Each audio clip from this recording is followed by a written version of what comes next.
మంచిని ప్రజలకు తెలియకుండా ఉండడానికి ఇలా అడ్డుపడడం తప్ప వేరే ఏం లేదని భావిస్తాను. రైట్. శ్రీనివాస్ గారు, ఫైనల్గా ఈ ఐపీఎస్లకు సంబంధించిన కేసులు పెట్టడాన్ని ఆయన తప్పుపడుతున్నాడు. వాళ్ళ అమాయకులు, పాపం ఏ పాపం పుణ్యం తెలియని వాళ్ళ మీద కేసులు పెట్టి సస్పెండ్ చేశారు అనేది ఒకటి మాట్లాడడం. ప్రసన్న కుమార్ రెడ్డి వ్యాఖ్యల్ని ఆయన సమర్థించాడండి. సమర్థించారు సార్. నల్లపరెడ్డి ప్రసన్న కుమార్ రెడ్డి ఇక్కడ ఉప్పాల హారిక జడ్పీ చైర్మన్ హారికేమో ఆయనకి చెల్లెల్లా కనపడింది. అక్కడ దురదృష్టం ఏంటంటే ప్రశాంతి రెడ్డి గారు ఆయనకి చెల్లెల్లా కనపడలా, అసలు మహిళగానే కనపడలేదేమో నాకు తెలిసి. అందుకనే వాళ్ళ మాజీ ఎమ్మెల్యే చేసిన వ్యాఖ్యలు సమర్థించడం, ఆయన ఇంటి మీద దాడిని కూడా వ్యతిరేకించాడు. సో ఇది ముందు ఎడిపోతుందో, ఈ పోలీసుల మీద చేసే కామెంట్స్ని ప్రభుత్వం ఎందుకు సీరియస్గా తీసుకోవట్లేదు అనేది కూడా చర్చ జరుగుతుంది. శ్రీనివాస్ గారు.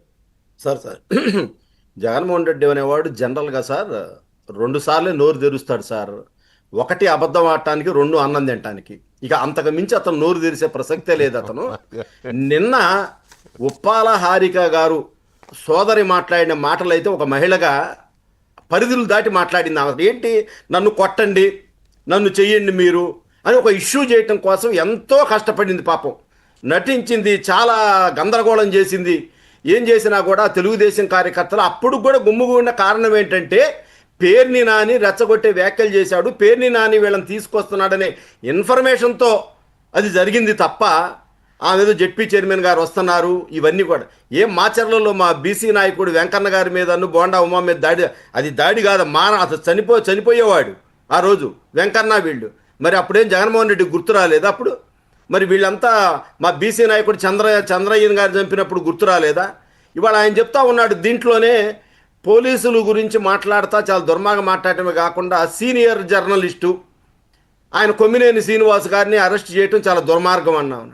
మరి నీకు 75 ఏళ్ళటువంటి సీనియర్ జర్నలిస్ట్ అంకబాబు గారిని అర్ధరాత్రి బెడ్రూమ్లో ట్యాబ్లెట్లు వేసుకోకుండా ఈడ్చుకొచ్చావు కదా, రంగనాయకమ్మ గారిని తీసుకొచ్చావు కదా, నీకు వాళ్ళెవరో అవి కనపట్టలేదా? ఆ సంఘటనలు నీకు ఒక కొమ్మినేని శ్రీనివాస్ గారే మనిషా, ఆయనే వృద్ధుడా, ఇంకెవరు ఇది కాదా నీ దృష్టిలో?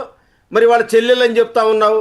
ఏం చెల్లెలు? నిన్నటి వరకు నీ పార్టీలో ఉండి ఆర్థికంగా అన్నీ ఆదుకొని నెల్లూరు పెద్ద ఆయన సతీమణి, చాలా వాళ్ళ కుటుంబం ఎటువంటిది, ఆమెను పట్టుకొని ఎంత దారుణంగా మాట్లాడితే అసలు నువ్వు ఒక మనిషిగా, నువ్వు అసలు ఒక మాజీ ముఖ్యమంత్రిగా నువ్వు ఖండించాల్సింది పోయి వాళ్ళ ఇంటి మీద దాడి జరిగింది మాత్రం ఖండిస్తాడంట, ఏమనన్న మాటలు మాత్రం కరెక్టేనంటాడు.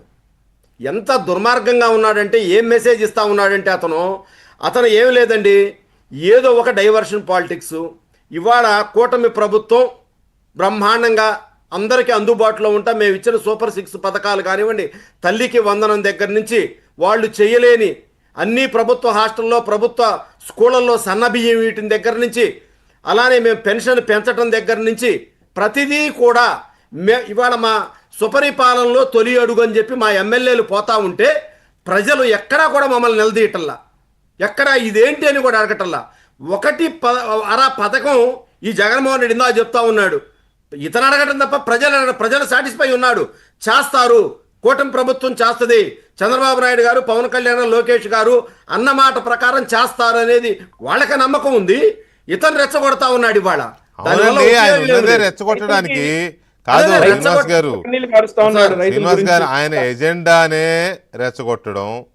ఆయన రెచ్చగొడుతున్నాడని తెలుసు మీకు మీ ప్రభుత్వానికి, మీ అధికారులకి, పోలీసులకి. ఆయన అందరి మొరల్స్ దెబ్బతీస్తున్నాడు అనేది తెలుసు. తీస్తున్నప్పుడు ఆ రెచ్చగొట్టే వ్యాఖ్యల్ని సీరియస్గా పరిగణించాల్సిన అవసరం కూడా ఉంది. ఎందుకు పరిగణించట్లేదు అనేదే నేను అడిగిన ప్రశ్న. అదేదో కొంచెం సీరియస్గా తీసుకోండి. Thank you very much. మద్యం కుంభకోణంలో జగన్మోహన్ రెడ్డి చాలా క్లియర్ గా అష్టదిగ్బంధనంలో ఇరుక్కుపోయాడు. చూద్దాం, అది అయినప్పుడు మాట్లాడదాంలే. ఇంకా చాలా నేను అనేది ఏంటంటే, మేము కూటమి ప్రభుత్వం 1 సంవత్సరం పాటు ఓపికతో ఎదురు చూసింది, వేళల్లో మార్పు వచ్చిందేమో అని చెప్పి. అయితే ఈ సంవత్సరంలో కాదండి, అది అష్టదిగ్బంధనంలో ఉన్న మాట అయితే కనబడుతోంది. కాకపోతే అది ఎంతవరకు వర్కౌట్ అవుద్ది అనేది చూడాలి. చూద్దాం. చాలా చర్చ జరుగుతుంది.